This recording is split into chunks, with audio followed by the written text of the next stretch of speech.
تاریخ کا بیان ہے تو یہ بالکل سبق کی طرح چلے گا. کوشش کریں گے سبق کو اس طرح پیش کر سکیں کہ آپ کے اذہان میں بات محفوظ ہو جائے. تو آج اس عنوان کے حصے پر ایک جملہ آپ کی خدمت میں. لفظ کربلا. لفظ کربلا اصلاً یہ لفظ الگ الگ انداز سے اس کے روٹ بتائے گئے کہ یا تو یہ فارسی کا لفظ تھا کار بالا. کار کہتے ہیں کام کو، بالا کہتے ہیں بلند کو. تو بلند کام کو کہتے تھے کار بالا. کثرت استعمال سے کار بالا ہوتے ہوتے لفظ بنا کربلا. اگر آپ کے ذہن میں سوال آ رہا ہوگا، آنا چاہیے کہ فارسی کا کربلا سے کیا تعلق. صلوات پڑھے محمد و آل محمد.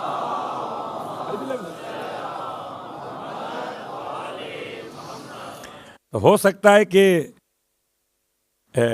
فارس کے رہنے والوں نے جب حکومت کی ہے عراق میں، عرب کے اندر، تو اس کے اشارے جب مکمل ہوں گے تو آپ تک بات مکمل ہو جائے گی. ایک کار بالا اور ایک سرکار سید الشہداء سے جب کسی نے بیان کیا تھا اس زمین کا نام کیا. عجیب بات ہے، امام زمین کا نام پوچھ رہے تھے. وہ جو ابو تراب کا بیٹا ہو وہ تراب کا نام پوچھے گا. بالکل ایسے ہی ہے جیسے آپ کے بابا نے نصیر سے پوچھوایا تھا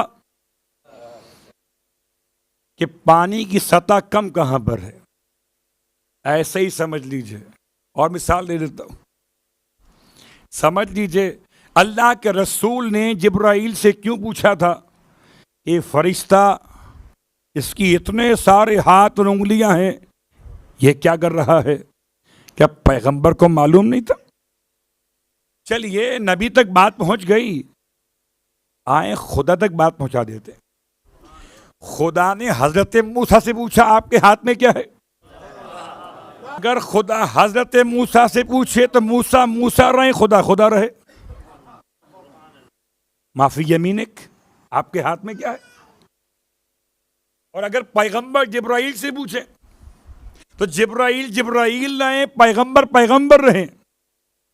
اور اگر امیر المومنین پوچھیں نصیر سے کہ جا کے معلوم کرو تو مولا رہیں، نصیر رہے. اور اگر حسین پوچھیں زمین کربلا کا نام کیا، تو ایک نے لفظ کربلا کے حوالے سے امام کی خدمت میں عرض کی کہ یہ اصلاً لفظ کرب و بلا، کربن و بلاؤن، کربن و بلاؤن، دو الگ الگ لفظ عربی زبان کے ہیں. ایک لفظ کرب ہے، لفظ بلا. کرب کہتے ہیں تکلیف کو اور بلا کہتے ہیں آزمائش کو. یہ زمین وہ ہے کہ جس میں آزمائش ہوتی ہے تکلیف کے ساتھ. یہ ہے ترجمہ کربن و بلا کا. اور شاید آپ نے سماعت کیا مقتل کی روایت کو کہ جملہ سن کر سرکار سید الشہداء نے کیا پڑھا تھا؟ اللہم انی اعوذ بک من الکرب والبلا. اے خدا میں تیری پناہ مانگتا ہوں کرب سے بھی اور بلا سے بھی. جملہ مقتل میں لفظ کربلا کا ایک معنی اور کہ یہ اصلاً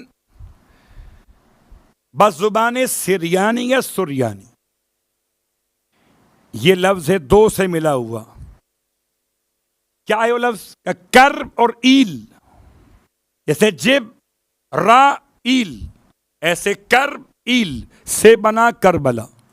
کیا مطلب ہے؟ کہتے ہیں قرب کو، ایل کہتے ہیں خدا کو.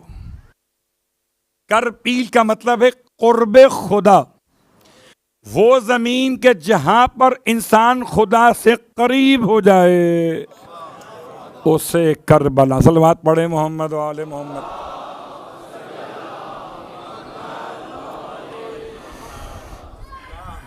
عزیزان گرامی قدر،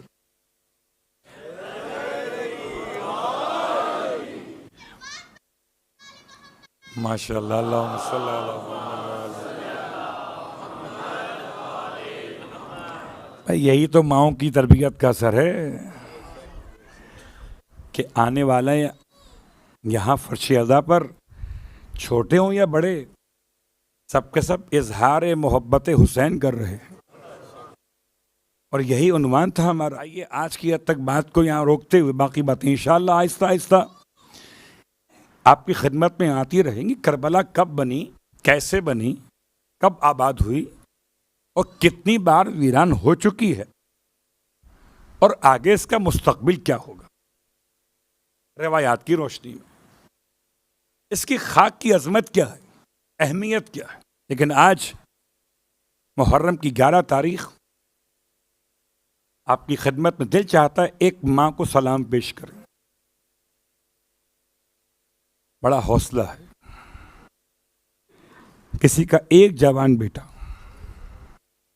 ایک جوان، تو اس کے کلیجے کا حال کیا ہوتا ہے۔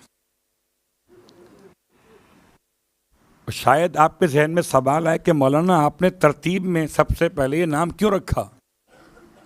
کہ جہاں تک میں نے کربلا کو پڑھا، مجھے کوئی اور ماں ایسی نہیں ملی جس کے 4 جوان کربلا میں شہید ہوئے،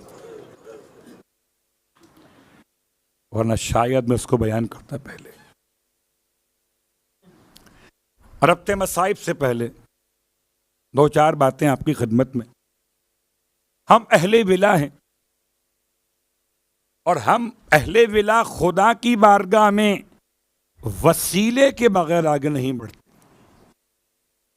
جب تک وسیلے کامل، وسیلے پاکیزہ خدا کی طرف سے ہمیں حاصل نہ ہو جائے، تو وسیلہ ہے جناب ام البنین۔ اس لیے کہ ایک شہید کی ماں کا مقام خدا کی بارگاہ میں کیا ہو سکتا ہے؟ تو آئیے میں اپنی بات نہیں کرتا، بلکہ میں آپ کی خدمت میں علماء کی بات کرتا ہوں۔ آیت اللہ العظمی سید محمد روحانی علی اللہ مقامہ کہتے ہیں، جب بھی کبھی مجھے کوئی مشکل پیش آتی تھی، جب بھی مجھے کوئی مشکل پیش آتی تھی، میں ایک توسل کیا کرتا تھا، نذر کرتے ہوئے، منت مانتے ہوئے۔ کیا کرتے تھے کہ میں یہ منت مان لیتا تھا، میرا یہ مسئلہ حل ہو جائے تو میں کسی کو جناب ام البنین کی نیابت میں کربلا کی زیارت کے لیے بھیجوں گا۔ اللہ اکبر۔ آپ نہیں جا سکتے، آپ کے پاس وقت نہیں ہے، آپ کی جاب کا مسئلہ ہے، آپ کے لیے پرابلم سے نہیں جا سکتے، تو جو آپ کی حیثیت کسی زائر کربلا کو التماس کر دیں کہ آپ کی طرف سے یہ اس کے لیے زاد راہ کا ایک پارٹ، ایک حصہ ہے، وہ ایک مرتبہ زیارت امام حسین پڑھ دے بنیابت ام البنین۔ اللہ اکبر۔ کہتے ہیں جیسے ہی میں یہ توسل کرتا تھا، خدا میری مشکلات کو دور کر دیتا تھا۔ اگر کر سکیں تو میں نے آپ کی خدمت میں توسل کا طریقہ بیان کیا۔ آئیے دوسرا، جناب ام البنین کی خدمت میں ایک اور طریقہ توسل کا یہ ہے۔ ایک مرتبہ قاری قرآن، معلم قرآن، اور قرآن کے بعد نوحہ اور مرثیہ کی تعلیم دینے والا ایک معلم کہتا، میرے شاگردوں میں ایک شاگرد، جمعے کا دن تھا، شام کا وقت تھا، میرے پاس پہنچا، کہتا ہے مجھے چھٹی چاہیے آج کے دن کی، خیریت؟ کہ میرے والد حالت نزع میں ہیں، ان کو یہاں تک کہ میں قبلہ رخ لٹا کے آیا ہوں۔ اب روح نکلی کہ جب نکلی،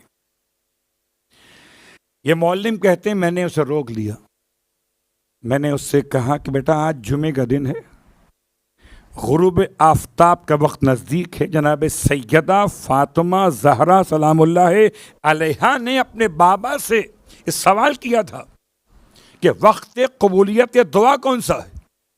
جمعے کا دن، غروب آفتاب کا وقت.